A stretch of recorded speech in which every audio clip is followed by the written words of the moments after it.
Ayan po ang luyang dilaw, binili ni Papa Fernan. Ayan, nakapagbalat na ako ngayon. Kakatasin ko siya para po to sa aming mga par babies na inuubo at sinisipon na hindi makalabas ang plema. Ayan.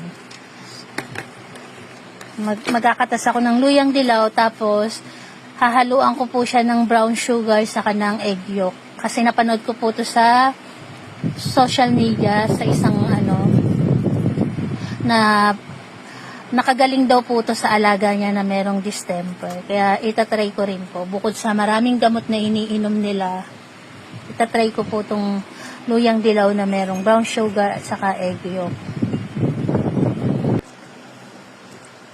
At ayan na po, tapos na nating katasin yung luyang dilaw. Ito yung itsura niya sa mga hindi po nakakakilala ng luyang dilaw. Ayan po. Ngayon naman, pipigain ko po siya. Kukunin natin yung katas niya. Ayun yung ating ipapainom sa ating mga par babies. Ayan.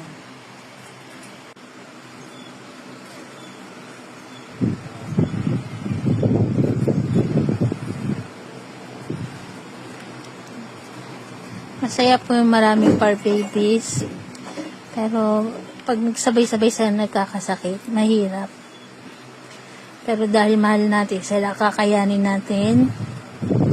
Nandiyan yung pagod, puyat, pag-aalala, kaba.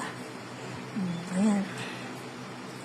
Kasi kakabahan ka talaga kasi minsan hindi mo masabi kahit napapabet na natin o kahit anong gawin natin sa kanila. Meron at meron talaga kung talagang oras na hindi talaga nila kakayanin. Pero sabi nga, dahil mahal mo, lahat gagawin mo, masurvive lang natin yung buhay nila. Lahat ng pwedeng susubukan natin para lang mapahaba yung buhay nila at makasama natin sila.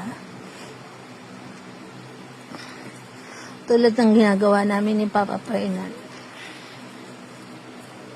Yan, pasensya na po kung hindi namin na-share agad na meron talaga silang sakit. Inilihim muna namin ni Papa Fernan. Bali si Astig lang po yung alam niyang merong sakit sa kanila. Pero ang totoo po, marami talagang may sakit sa kanila. Kumbaga, gusto ko lang kasi na hindi na kami makadagdag din sa pag-aalala ng iba. Ma-focus lang sa kanila yung namin. Yung isip muna namin, ma-focus lang sa kanila kasi lahat naman sinusubukan namin ni Fernan na gawin. Hindi naman namin sila papabayaan. Tulad nito, lahat ng kaya namin, lahat ng nalalaman ko na sinesearch ko, sinusubukan ko. Ulitin ko po, mapapanood nyo naman na pinabet namin sila. Pero yun nga po, hindi lahat ng pinapabet nakukuha sa gamot. Kaya kailangan din po talaga natin na samahan ng herbal. Kaya ito po yung ginagawa namin. Sinasamahan ng herbal, dasal, tiyaga, para lang po gumaling sila. Kasi halos lahat sila merong may sipon, may upo na hindi nakaalabas. Lalo na po si Caramel. Si Caramel ayaw niyang kumain. Bali, ang kinakain ni Caramel, renal food, yung recovery food. Sana pag na-share ko to sa inyo, masaya ako na ma-share sa inyo na sana magaling silang lahat. Wala sanang hindi makaligtas sa sakit nila. Si Astig, maraming nagtatanong kung kamusta na si Astig. Okay na po si Astig. Hindi lang ako makapag-update. Gawa nga po ng sobrang busy. Kasi oras-oras meron akong pinapainom. Ang pinapainom ko bali 12. Kanya-kanya pa silang kanya-kanya pang dosage ng gamot. Syempre yung isip ko po kailangan nakatutok lang sa pagpapainom ng gamot sa kanila para hindi ako magkamali. Kaya, pasensya na po kung hindi namin pinaalam agad sa inyo yung naging kalagayan ng aming mga par babies. Pero makaasa naman kayo na lahat po sila pantay-pantay yung pagmamahal namin. Ayaw namin mawala yung isa sa kanila. Kaya ayan, makita nyo naman lahat sinusubukan namin gawin. Mapagaling lang sila. Ayan po.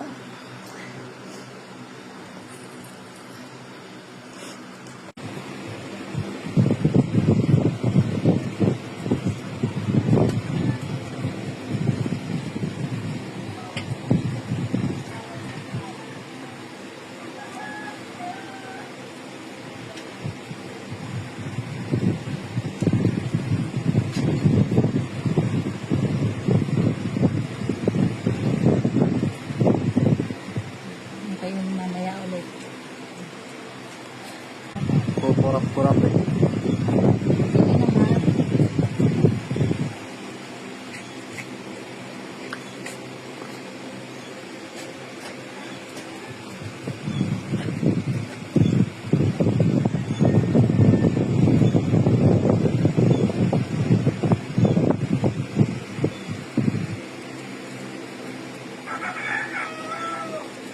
Isa pa. Ano lang. Good boy, good boy. Next, S8.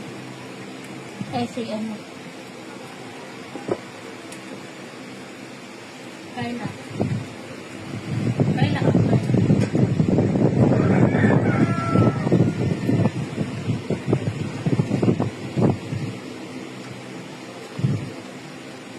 Next.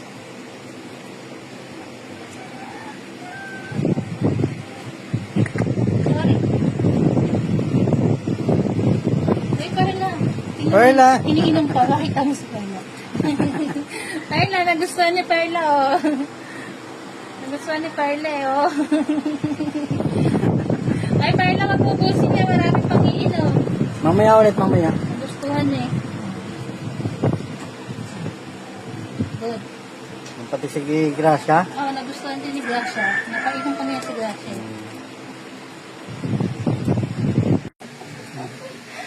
Ayan na po itsura ni Polo ngayon. Magaling na po si Polo. Kung dati nung meron silang distemper, pikit na pikit ang mata ni Polo ngayon. Dilat na dilat na. Tapos ayan si Lips. Ayan si Caramel. Caramel, tingin ka naman dito, Caramel. Nahiya sa camera eh. Ayan po sila. Magagaling na po lahat ng aming mga par babies. Pero tuloy-tuloy pa rin yung pag-inom nila ng gamot. Ayan po. Eh si Polo, oh. Nagpiyesta na.